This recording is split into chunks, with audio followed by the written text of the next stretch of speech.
Hello Virgo, Sun, Moon, Rising and Venus signs. Kamusta kayo? Sana po ay nasa mabuti kayong kalagayan. Welcome back po sa Star Tarot.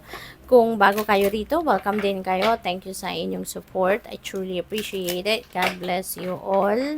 Virgo, pauna mensahe po ninyo ay Mother Mary. Ayan, so this is Mama Mary, ano nagpaparamdam sa inyo. Sabi dito, let go of the need to be right.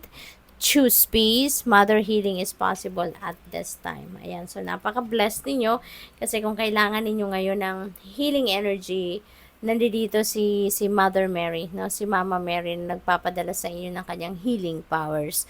At saka sabi dito, choose peace. Piliin ninyo na maging matahimik, maging mapayapa kayo, no? So, may naririnig akong patawarin. Virgo, maaring ang iba sa inyo rito kailangang magpatawad para maging mapayapa na ang inyong pakiramdam, or baka kayo yung hihingi ng kapatawaran or kailangang humingi ng kapatawaran para na din na makapag-move on na kayo at maging magaan na rin ang inyong pakiramdam. Okay? So, just take as it resonates, okay? Kasi hindi ito na mensaheng ito magre-resonate sa lahat. Alright? So, we have Freya, Phases and Cycles. There is a beginning within every ending. That's very true. Diba? Kapag may nagtatapos, merong magsisimula.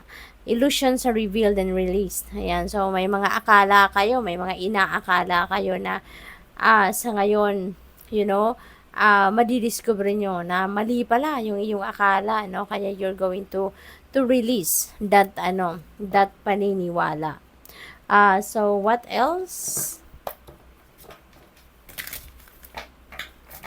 So definitely meron dito mga sitwasyon sa buhay ninyo na magtatapos, no?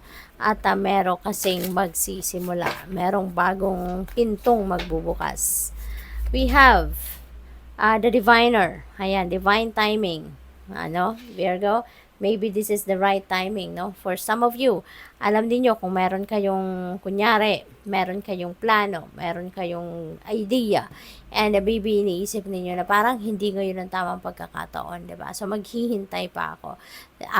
Kasi mararamdaman mo naman no? Kung divine timing na yan, mararamdaman ninyo yan. Kaya maaaring sa ngayon, maramdaman na ninyo na ito na yon, no? I'm going to take action na kasi this is it. I can feel it na ito na yon, no? Because maybe you will be able to figure out na ang mga nangyayari sa inyong paligid, no? Sakto na. At kumbaga nangyayari sa inyong paligid, will be in support na doon sa kung ano man ang inyong mga plano. Kaya mararamdaman ninyo, this is it.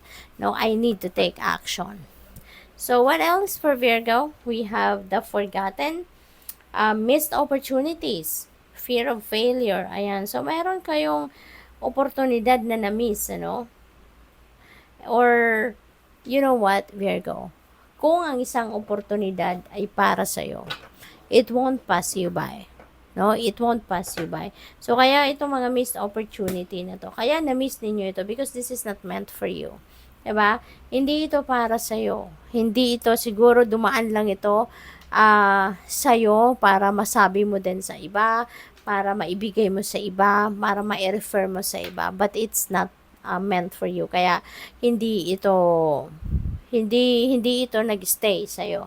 Because it is not meant for you. Kasi lagi ninyong tatandaan, if the opportunity is yours, it will come. No, and it will not pass you by. Kaya, ibig sabihin yan, dahil na-miss niyo yan, hindi yan para sa'yo. There is something na inihahanda ang Divine Universe para sa'yo. Okay? So, what else? We have 9 of Voices. Ayan. So, this is 9 of Swords. Alright? So, meron sigurong kayo dito. Virgo, meron ditong mga iniisip kayo, nag-worry kayo about something. So, parang ini-stress ninyo ang inyong sarili, no? Sa isang bagay na hindi pa naman siguro talagang problema, no? So, siguro, ito parang baka overthinking or bunga ito, no? Yung worry na ito is bunga ng inyong overthinking and overanalyzing. So, as much as possible, change it, no? Transmute that Virgo, because hindi yan makakatulong sa'yo. Remember that kung ano yung iniisip natin, yun ang nararamdaman natin, at yun ang mangyayari sa buhay natin. Kaya, kung hindi pa naman talaga ito existing na problema, huwag ninyong problemahin, huwag ninyong isipin. Okay? Because, it's like attracting that kung ano man ang sitwasyon na yan na iniisip ninyo na maaaring maging problema, maa-attract ninyo yan towards you. Kaya wag ninyong isipin. As much as possible kapag may pumasok sa isip ninyo na negatibo, i-transmute ninyo agad into something positive. Alisin ninyo agad. Palitan ninyo agad ng isang masaya at positibong pangyayari sa isip ninyo. Okay? For materials, be careful with your money. Okay? This is a reminder for you, no, na pairali ninyo ang inyong ang disiplina ninyo pagdating sa finances, at matuto kayong mag-budget. Okay, Virgo, kasi baka ang iba sa inyo hindi nagba-budget. Kung ano lang ang maisipan ninyong paglalagyan ng pera, doon kayo, yung ganon. So, take care of your money. Kasi pinagtatrabahuan ninyo yan, pinagsisikapan ninyo, pinagpapaguran ninyo. So, make sure na ma-manage ninyo ng maayos para ma-enjoy ninyo. Okay? We have 10 of voices. Ayan. So, this is 10. 10 represents endings and beginnings. So, meron na kayong tatapusin dito na sitwasyon sa buhay ninyo. Kasi, maaaring pagod na kayo, hirap na kayo sa sarili ninyo na matagal na ninyo itong hinarbor na sama ng loob, galit, resentments, or whatsoever. Kung ano man ang nag-cause sa inyo ng sama ng loob, matagal na itong dinibdib ninyo, kaya tama na. No, Virgo? It's about time na to release yourself from that. Kasi hindi naman ito nakakatulong sa inyo in the first place. Mas nawiwindang lang kayo, mas nalilito kayo, mas hindi kayo makapag-concentrate kasi nandiyan pa rin yan sa back of your head, 'di ba? Kaya ngayon, maybe you're going to realize na it's about time na to put an end to this at makapag-move on na nga. No, magkapagsimula na nga ako ng bagong buhay. What else? We have 4 of inspiration. Meron ditong celebration. This is a celebratory energy. There is something dito that you are going to celebrate. Maaring ito ay achievements, no? Maaring achievement ninyo. You're going to share that with your parents, with your family, or baka meron ditong reunion, no, pagtitipon-tipon ng mga magkakapamilya, magkakaibigan, ganon, no, magkakaopisina, baka may ganon, may social gatherings, no, kaya enjoy kayo. We have 10 of emotions. Ito yung maganda, no, ito yung maganda, happy family, no, so magiging masaya kayo, ang inyong pamilya, kasi maaring nandito na lahat, no? Ang kailangan ninyo, gusto ninyo, mga wants ninyo, mga needs ninyo, nandiyan na. Siguro napoprovide mo na yan para sa sarili mo at napoprovide mo na para sa pamilya mo. Kaya, magiging masaya kayo. There will be harmonious relationship with each other as well.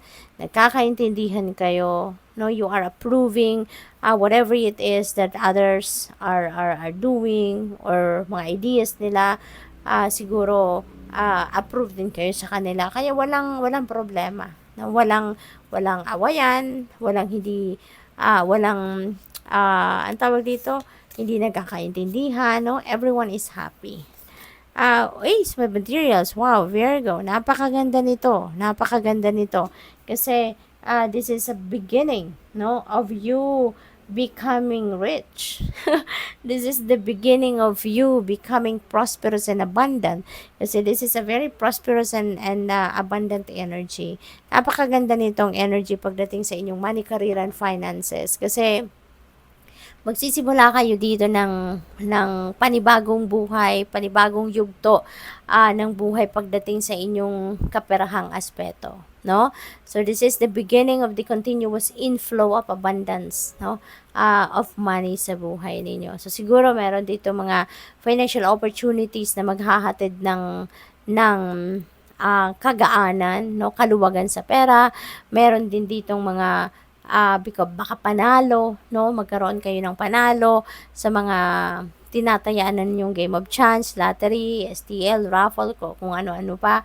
Or baka meron dito magpapamana sa inyo, 'di ba? It could be money, it could be alahas, it could be